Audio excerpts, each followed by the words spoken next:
تم سب بچے بیٹھے ہو، والدین کو اپنی جنت بنا لو، ماں باپ کو اپنی جنت بنا لو، ان کی دعا لے لو۔ میرے نبی نے فرمایا کاش میری ماں زندہ ہوتی۔ ماں کا خاص طور پر منشن کیا، میری ماں کیوں کہ باپ کو تو دیکھا ہی نہیں اور ماں کو دیکھا ہے 6 سال۔ میری ماں زندہ ہوتی اور میں عشاء کی نماز کے مصلی پہ کھڑا ہوتا اور میرے گھر سے میری ماں کہتی محمد، تو میں ماں کے لیے نماز توڑ دیتا۔ میرا نبی کہہ رہا ہے۔ اور جب آپ حج پہ تشریف لے گئے اور ابوا کے میدان سے گزرے جہاں میرے نبی کی والدہ کا انتقال ہوا تھا، اس بات کو 57 سال گزر چکے ہیں۔ 6 برس کی عمر میں مدینہ سے نکلے 3 افراد، میرے نبی کی ماں، میرے نبی کے والد کی باندی ام ایمن، وہ بھی ماں ہیں، انہوں نے بھی دودھ پلایا تھا میرے نبی کو۔ 2 مائیں ہیں، ایک دودھ پلانے والی، ایک پیدا کرنے والی، اور ایک میرے نبی ہیں۔ جب ابوا کے پہاڑوں میں پہنچے تو اچانک ہارٹ اٹیک سے حضرت آمنہ 25 سال کی عمر میں انتقال فرما گئیں، اور میرے نبی نے اتنا اس کا غم لیا۔ 6 سال کا بچہ، میں سن 2000 میں وہاں گیا تھا، میرے آنسوں نہیں رکنے کو آ رہے تھے کہ کہاں میرے نبی کی ماں کو اللہ نے اٹھایا، نہ کوئی آسرا، نہ کوئی سہارا، نہ کوئی رشتہ، نہ کوئی جھولی، نہ کوئی چھاؤں، ایسے تنہا یتیم کر دی۔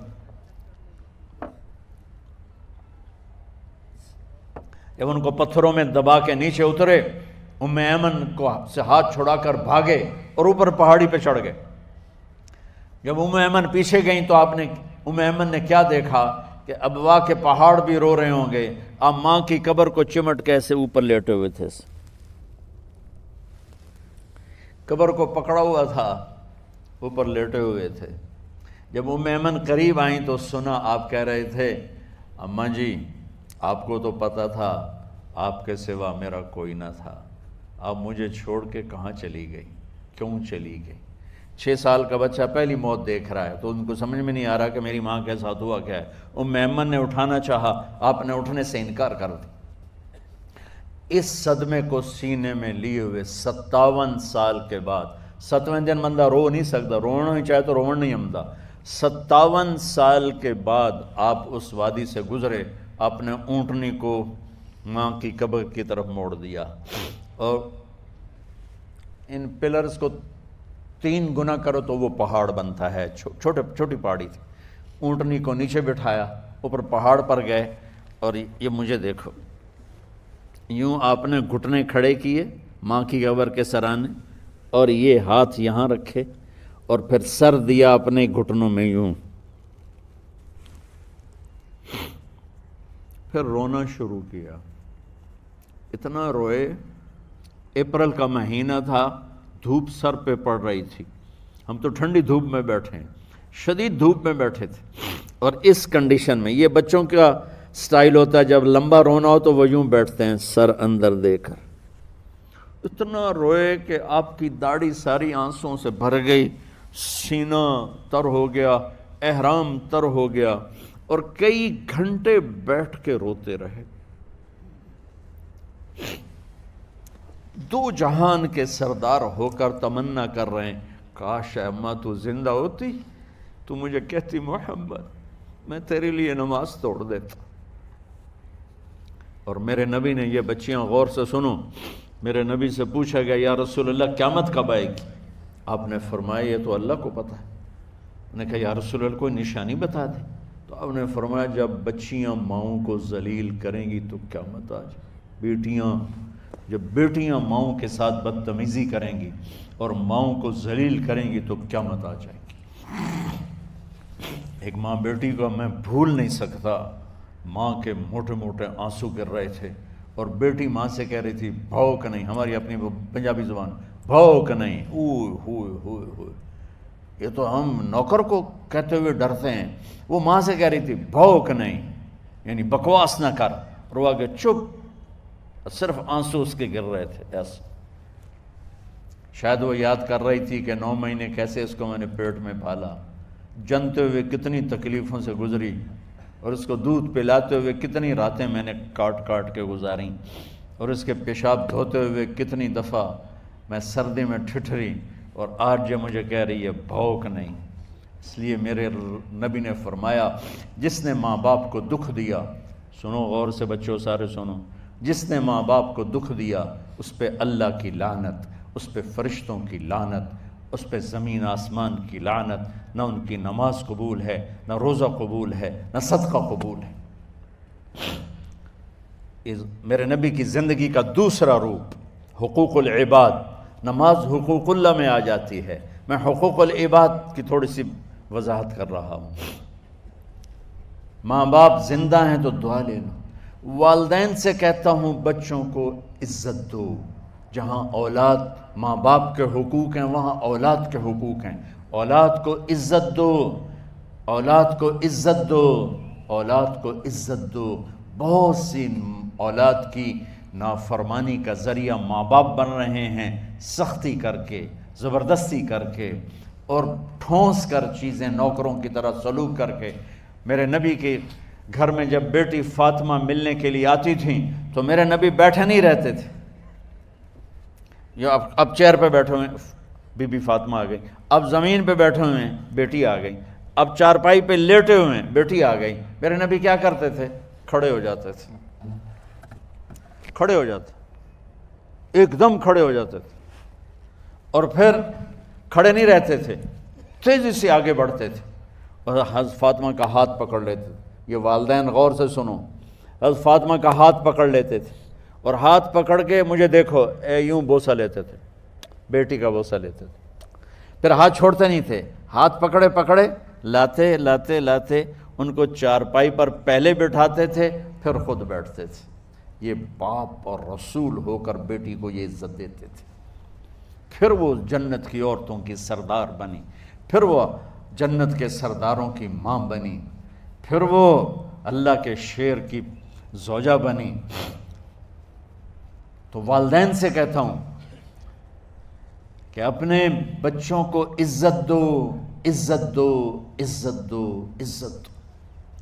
پھر آپ سے زندگی کے بڑے فیصلے ہیں شادی۔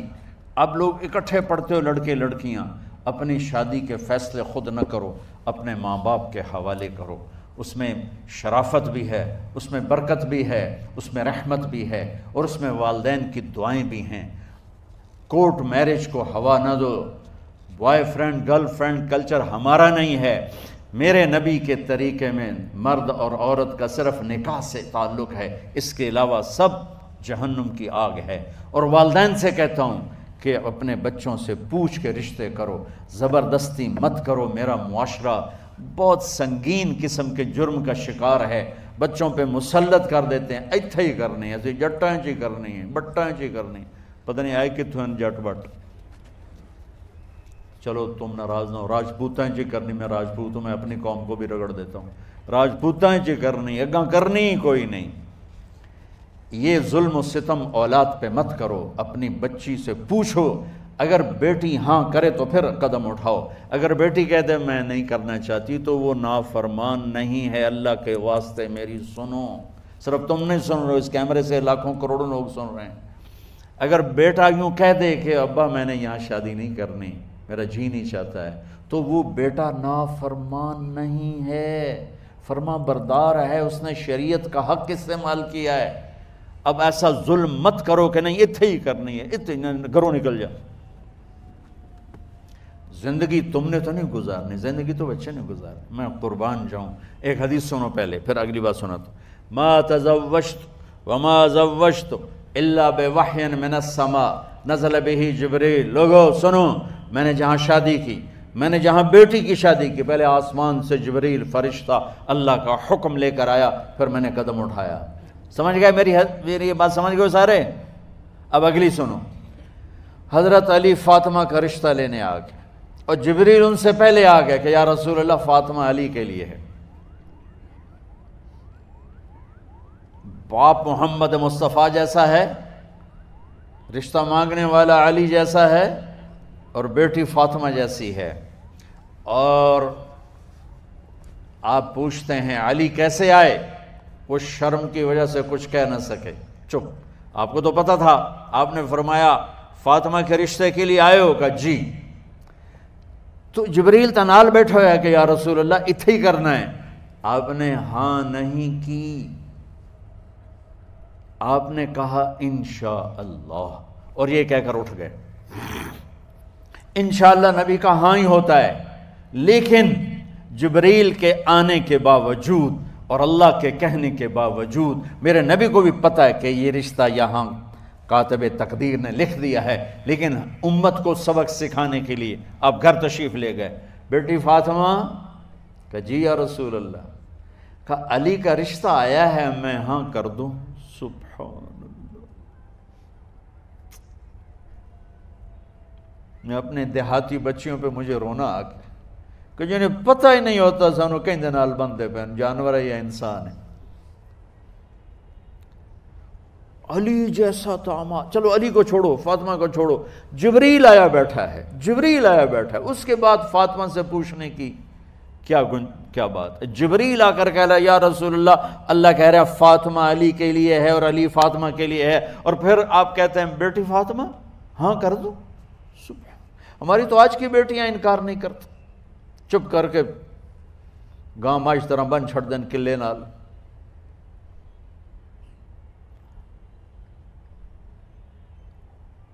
کوئی ان کے اندر کے جذبات کو سننے والا کوئی نہیں ہوتا، اپنی انانیت پر یہ فیصلے کرتے ہیں، اور میرا نبی کہہ رہا بیٹی ہاں کر دو۔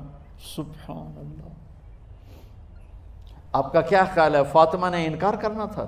یہ بیٹیاں نہیں انکار کرتی تو فاطمہ نے کہاں کرنا تھا؟ لیکن یہ سبق دینا تھا ان والدین کو جو نادانی میں نادانی کے فیصلے کر کے اولاد کو ہمیشہ ایک ٹھنڈی آگ میں دھکا دے دیتے ہیں۔ حضرت فاطمہ رضی اللہ تعالیٰ عنہا نے جب ہاں کی، پھر آپ باہر نکلے۔ اچھا مزے کا واقعہ ہو، حضرت علی اٹھ کے باہر نکلے تو صحابہ باہر کھڑے انتظار کر رہے تھے کہ کیا ہوا۔ حضرت علی کو بھیجنے والے تھے عبد الرحمن بن عوف۔